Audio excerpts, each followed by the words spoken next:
Shalom jemaat yang dikasih oleh Tuhan. Dalam episode kali ini kita belajar satu topik firman Tuhan yang saya beri judul adalah dari awal yang baik. Dari awal yang baik. 1 Tawarik pasal 13 ayat 2-3. Berkatalah Daud kepada seluruh jemaah Israel, jika kamu anggap baik dan jika diperkenankan Tuhan Allah kita, baiklah kita menyuruh orang kepada saudara-saudara kita yang masih tinggal di daerah-daerah orang Israel, dan di samping itu kepada para imam dan orang-orang Lewi yang ada di kota-kota yang dikelilingi tanah pengembalaan mereka, supaya mereka berkumpul kepada kita. Dan baiklah kita memindahkan tabut Allah kita ke tempat kita, sebab pada zaman Saul kita tidak mengindahkannya. Saudara, kalau kita perhatikan ada dua hal yang dikerjakan Daud sebagai awal tindakan dia pada saat dia diangkat, dinobatkan menjadi raja atas seluruh bangsa Israel. Yang pertama di sana dikatakan adalah dia memperhatikan kesatuan. Dengan cara apa? Dia mulai menghimpunkan kembali orang-orang yang mungkin dianggap terbuang. Ya, Daud mulai menginstruksikan, yuk kita menyuruh orang kepada saudara-saudara kita masih tinggal di daerah-daerah orang Israel, juga kepada imam dan orang-orang Lewi, supaya mereka berkumpul kepada kita. Artinya menerima kembali orang-orang yang terhilang, membawa sebuah kesatuan di dalam bangsa itu. Daud berusaha mengumpulkan semua orang Israel yang terserak dan tersisihkan itu. Daud mulai dari hal-hal yang mungkin orang lain gak perhatikan, hal-hal yang mungkin buat orang lain gak penting. Nah, dia mulai dari situ.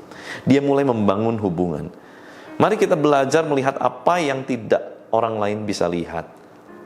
Mari belajar memperhatikan apa yang orang lain belum perhatikan.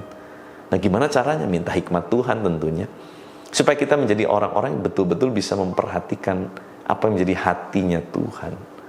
Nah, yang kedua, Daud rindu mengembalikan hadirat Tuhan. Nah, di ayat ketiga adalah tindakan Daud yang tidak kalah penting, yaitu mengembalikan hadirat Tuhan dengan mengindahkannya. Dan dalam bahasa aslinya kata mengindahkan itu merujuk kepada memperhatikan kembali penyembahan. Nah, saudara, bagaimana kehidupan penyembahan kita hari-hari ini? Masihkah kita memperhatikan penyembahan-penyembahan kita? Masih adakah mesbah-mesbah keluarga yang kita bangun setiap hari? Saudara, penyembahan pada zaman itu identik dengan korban, identik dengan mesbah.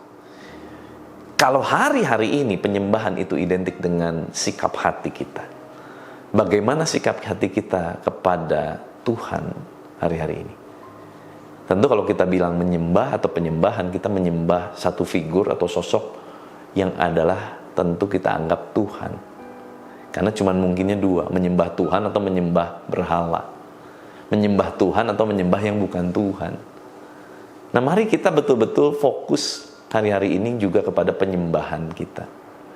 Apakah kita mempersiapkan waktu yang terbaik untuk kita datang mencari Tuhan?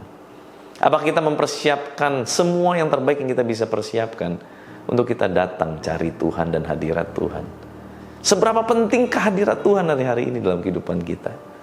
Karena rasa kita untuk menganggap penting atau tidaknya hadirat Tuhan itu menentukan kita akan menyembah Tuhan dengan benar, sungguh-sungguh atau tidak. Maka dari itu, saudara, dua hal kita belajar yang Daud kerjakan. Jadi awal yang baik dia menjadi raja, dan kita tahu dia juga mengakhiri dengan baik.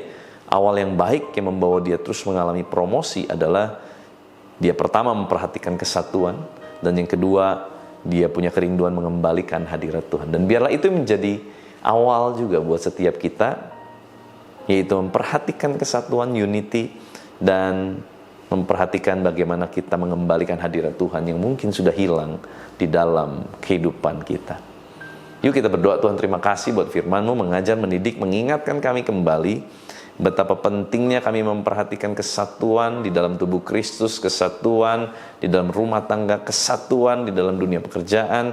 Juga Tuhan, bagaimana kami boleh belajar untuk mengembalikan hadirat Tuhan jadi hal yang penting dan utama dalam kehidupan setiap kami yang mungkin sudah terlalu sibuk dengan segala macam pekerjaan sampai kami lupa untuk kembali kepada hadirat Tuhan, memberikan penyembahan kami kepada Tuhan. Tuhan, terima kasih. Tuhan yang meteraikan setiap firman-Mu, Tuhan berkati umat-Mu, apapun yang mereka kerjakan sepanjang hari ini, Tuhan jadikan mereka berhasil. Dan kiranya tangan kemurahan Tuhan menyertai setiap kami di dalam nama Tuhan Yesus Kristus. Kuasa kehidupan, kuasa kebangkitan Kristus mengalir memerintah atas kami. Haleluya. Sama-sama kita katakan amin. Tuhan Yesus memberkati.